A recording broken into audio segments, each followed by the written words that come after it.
We got one more video I want to watch here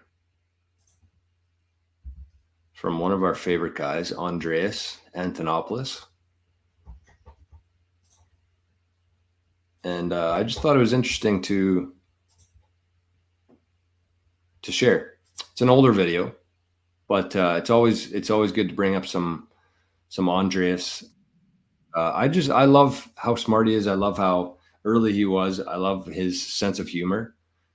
I love watching his videos. So this one's also from Bitcoin News, and it says Bitcoin has achieved a level of computation that no single nation state can overthrow it. And this was a while back. I'm guessing this video is probably at least 7-8 years old now. And if you think about how the level of computation has increased since then, this is even more relevant today.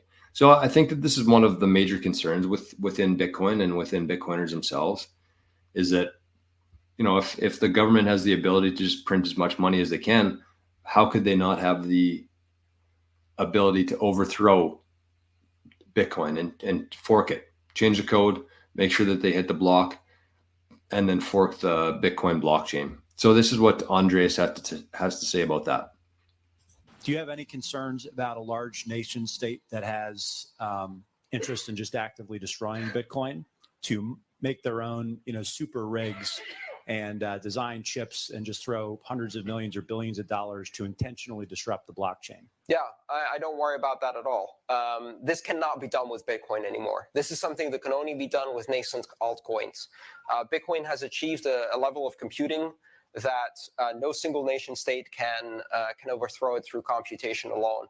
The effort to do so would require a massive covert operation of chip fabrication, then the coordinated assault that would give them dominance over the next block for 10 minutes until we kick those bastards off the network, rework the protocol around them. They would be revealed. They would have lost $1 billion doing this, and all they got to do was one double spend.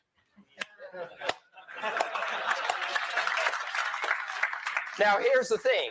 Long before we get to that point, they figure out that if they just let this stuff run, they can actually get some Bitcoin as a reward, because the incentive structure actually works. And so I'm not worried about that. And a lot of people are watching the blockchain. And as I said before, what are they going to do? So they take over and they fork the blockchain and they go somewhere, right? They've created an alternative blockchain. Great. What are we going to do? Who's going to join the NSA blockchain? Anybody want to jump on FedCoin? So we're all going to stay on the old fork. Difficulty will go down. It will get more profitable for the miners who stayed behind, and we'll carry on with our coin, and they can go mine whatever the hell they want on their alternative blockchain. They achieve nothing. They can't make protocol changes because we, as I said, 5 constituencies in consensus, and it would take $1 billion to pull the most ridiculous Keystone Cops failure in history. Plus, this would actually require government that can do IT.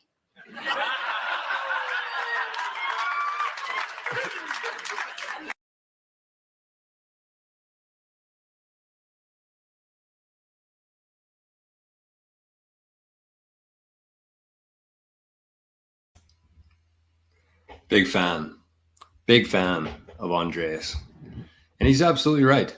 He's absolutely right. And I think that even, there's probably people watching the show either in this chat today or the recorded version of it that have thought about that before. Why couldn't a country just print money, create a whole bunch of, or buy a whole bunch of, he said fabricate a whole bunch of chips, but essentially they would have to buy a shitload of Bitcoin miners and basically ensure that they're going to hit the next block and then fork it.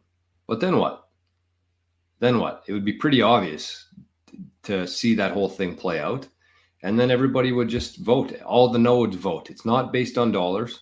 It's based on the nodes, the consensus of the network. That's what dictates which way the Bitcoin network goes.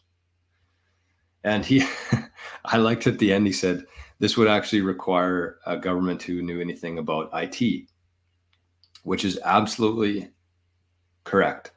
Like, think about it. I think we give way too much credit and power to the government. And The people who are working for the government, and I shouldn't say this about everybody, never speak in absolutes, but the majority of people who are working in government are not very intelligent. The intelligent people do not work for the government. And I witnessed this firsthand in the accounting industry, because what we would do all day is we were working for clients. We were trying to help our clients avoid taxes, avoid paying taxes at any cost. Well, the people, and that's who got paid the most. If you're a partner at a CPA firm, you're making 400, 500 plus. This is in a smaller town every year. And so it attracts the best talent. And that's what happens in every industry. And then you go to the government, even though you got a nice pension and you don't have to do fuck all, you don't get paid very well.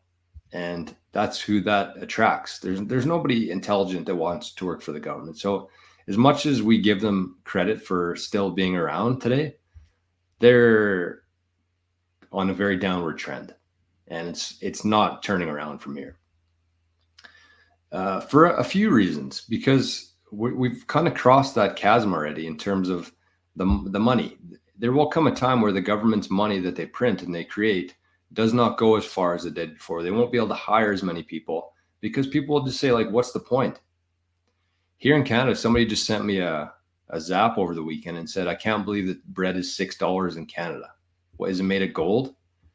And it's true. Like, there will come a time where people just say, enough's enough. I'm not getting any further ahead. I don't like what I'm doing here. I don't like who I'm working for anymore.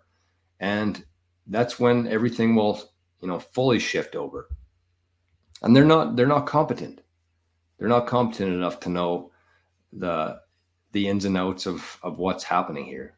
So I'm not worried about it either. I couldn't be less worried about that kind of thing. And as he said, if they're smart, they would actually just use that money that they were going to put towards overtaking the Bitcoin network and actually just mine Bitcoin. Like, if you go through that whole trouble of buying all these chips, buying all these Bitcoin miners, setting up the infrastructure to do that, just to take over the Bitcoin network for 10 minutes, why not just keep mining Bitcoin? And that's exactly what we're going to see. We are seeing countries who are already doing that. El Salvador, I think there's who was it? The Bhutan? What's the Bhutan country? Somebody said that they've been mining Bitcoin for a lot of years. I'm pretty sure Russia has. I'm pretty sure China has. The US, there's certain states, I think, that are starting to mine Bitcoin. So we're going to see it. And that's the trend we're going towards. We're not going the other way.